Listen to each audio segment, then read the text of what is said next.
Thank you for this opportunity, Dr. John from Salinas Community Leaders for Housing Justice. We are also presenting this to the City Council later today, but since so many of our residents of the county come from Salinas, we'd like to present this here.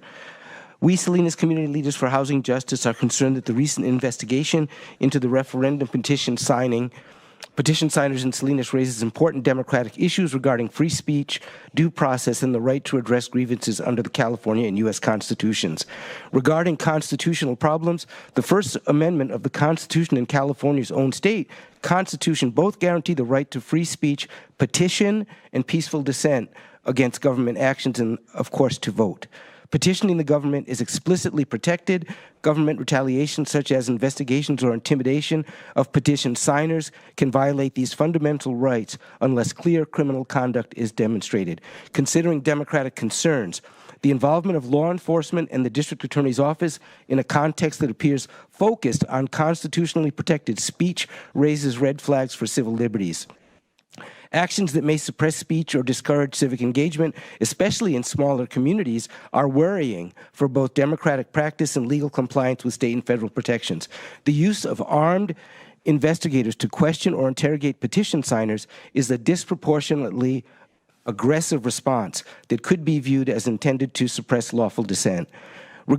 Regarding access to public records, our request for documentation about the referral to the DA is well within our rights under the CPRA, which mandates transparency. Agencies must provide prompt access to records unless they can demonstrate specific, valid, and relevant legal exemptions. Any delay or denial should be justified in writing and can be appealed and challenged legally. We believe that even these considerations should be equitable and commensurate with the crime being investigated.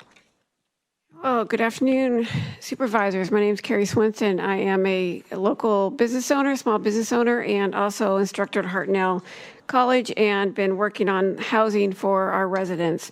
So I'm going to continue our Salinas Community Leaders Housing Justice. So regarding nonviolence and civic responsibility, our appeals to principles of nonviolence and responsible civic leadership urges public officials to act with restraint and respect for constitutional guarantees.